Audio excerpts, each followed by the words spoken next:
Hi, this is Tony Kent, and this is the second in an occasional series called Tony Kent Writes and Recommends. The idea behind this, as I say, it's only an occasional series, I won't be doing them all the time, but the idea behind this is that we're in the lockdown and it will be quite nice to be able to recommend to people who are interested in what I write the kind of books that I'm interested in. Some of them in the same genre as my own, some of them not, but just the kind of books that I enjoy that I hope you might enjoy. So I want to concentrate on authors and their series as much as I can, because we could be here a long time and reading one book might well not be enough. So it's always nice to have a series. I began last week with Neil Broadfoot and his Conor Fraser stuff, and which I raved about. And I'm going to carry on the Scottish theme in terms of author, but not necessarily in terms of book. And I want to talk about one of my other favourite authors, Mason Cross. Mason Cross is, again, like Neil Broadfoot, is from Scotland. He is from a different part of Scotland, I think Glasgow. He was very famously, when he was first published, I believe, a pizza delivery driver. I'm not laughing at that as a job, just I'm pretty sure that's where all the publicity came from when he first started writing. He's now working for the Inland Revenue, but we're not going to hold it against him because his books are just too good for that. So what books does he write? Well, he writes a series and he also has a standalone. Now, the standalone came out last year. It's called What She Saw Last Night. It's set on the Aberdeen to London sleeper train. I think it was at the Inverness to London sleeper train. And it's a bit of an Agatha Christie. I'm not going to tell you too much about it because I don't know how much he likes to have given away, and it's Mason's book and not mine. But what I will say is this: it's very much a modern day Agatha Christie. It's dark. It is psychological to an extent. It's all about what someone's memory, whether someone's memory is playing tricks on them or not. What they saw last night bears no relation to what they've heard about this morning, etc.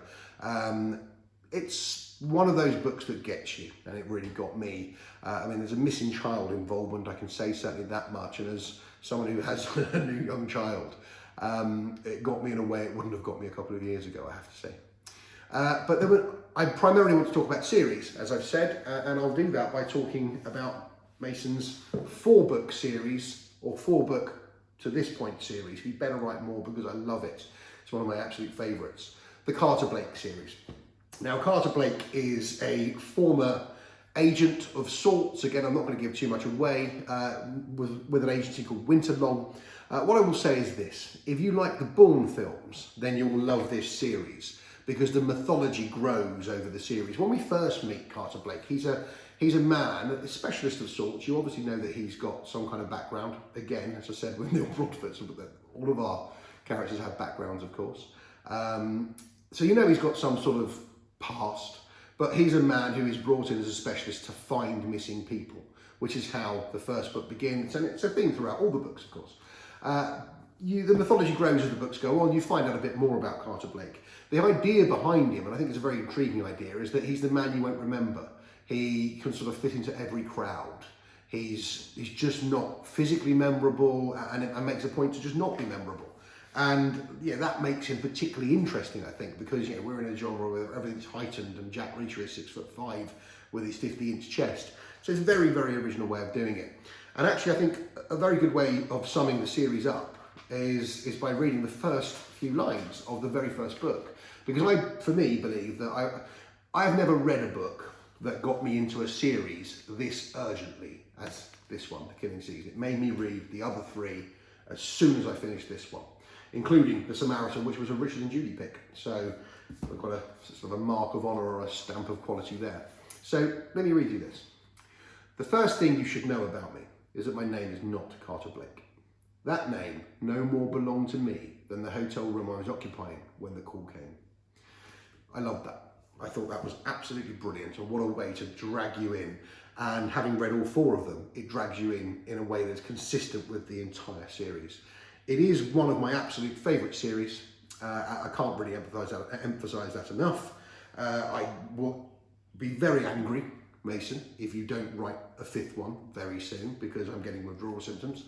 And what I can say is, like with Neil Broadfoot, If you are stuck at home, as we all are, and you have time drawing out ahead of you, there is no better way to spend some of that time than discovering what there is to find out about Carter Blake and just reading the books of Mason Cross, because he's an exceptional writer and yeah, he deserves the recognition. Absolutely brilliant.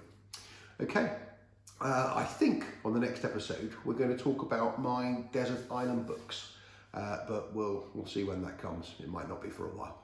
Thank you very much.